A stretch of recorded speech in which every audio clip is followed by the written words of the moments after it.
Democrats scored a victory yesterday in a state Senate race in Iowa that the party hopes is a positive sign heading into next year's midterm elections. Catelin Drey beat her Republican challenger Christopher Proch by 10 points in a district that Democrats hadn't won in 15 years. Joining us to discuss the national implications, Jared Gans, campaign reporter here at The Hill. Hey, Jared. So why should we care about an Iowa state Senate race in August of 2025? Absolutely. So this is a very small district in Iowa. There were fewer than 10,000 votes cast, but there are a few important takeaways from this. One of them, this is one of the only elections that's happening right now. So in terms of the Democrat on Republican face-off, this is one of the only data points we have to go off of. Specifically within Iowa, the victory was notable because it broke up a Republican supermajority in the state Senate. So it gives Democrats more leverage in trying to oppose what is a Republican trifecta rule in the state of Iowa. But more broadly, Democrats will be looking at this as a possible sign of building enthusiasm in the party. After the party lost in November against President Trump, they've been looking to reorganize and kind of find new life, and they were able to find it last night in this election that they're hoping could invigorate their voters to want to come out and oppose the Trump administration. What were the issues that animated this campaign? Was it kind of a nationalized, or was it more focused on things happening in Iowa specifically? Right, so we tend to see in these types of races a bit of a mix of local and national issues. National issues get localized, local issues get nationalized. And we saw the candidates talking about both of these. For Catelin Drey, we saw her really leaning into a message about affordability. And this has been a message Democrats have been trying to tap into, especially since President Trump came back to office. Inflation has dropped somewhat, but is still considerably higher than many voters want. And they're expressing frustration with how the administration is handling it. Democrats are looking to take advantage of that. On the Republican side, Christopher Proch, he leaned into some of the points that worked well for President Trump and the Republicans in 2024.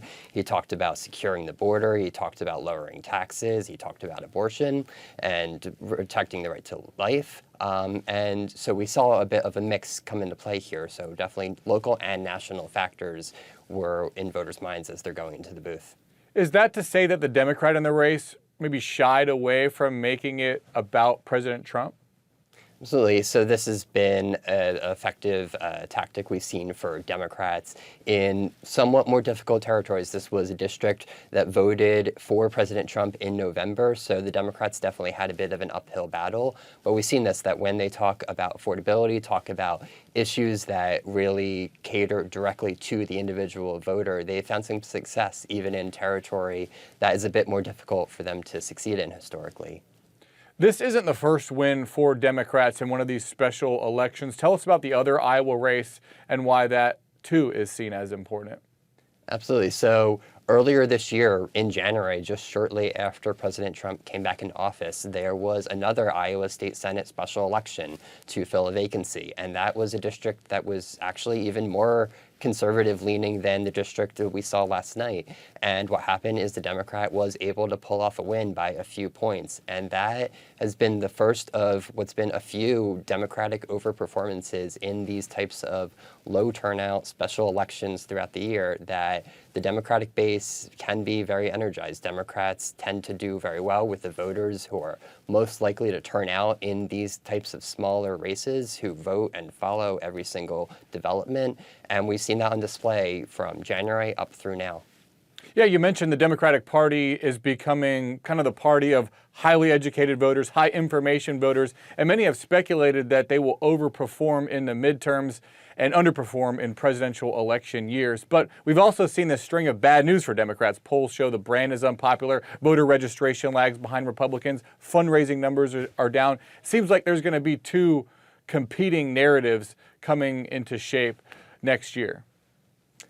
Absolutely, and we'll have to see a bit as to which factor wins out. There are absolutely reasons for hope and reasons for concern for Democrats and Republicans right now for thinking about elections that are larger for later this year and thinking about the midterms. Democrats have tended to do very well in these special elections, but whether or not it can actually be taken as indicative of what's to come in the midterms is debatable. Democrats did very well in special elections in 2017 and 2018 ahead of a blue wave in those midterms, but Democrats also did well in special elections in 2023 and 2024, only for them to lose to President Trump in November. Republicans, their fundraising is strong. Their party brand is at least somewhat better than Democrats are right now, so they have reasons for hope. That said, President Trump's approval ratings are not too strong, and Democrats are looking to take advantage of that.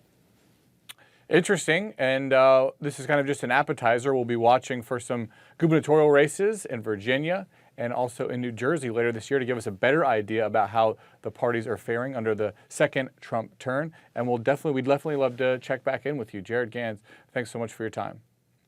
Absolutely.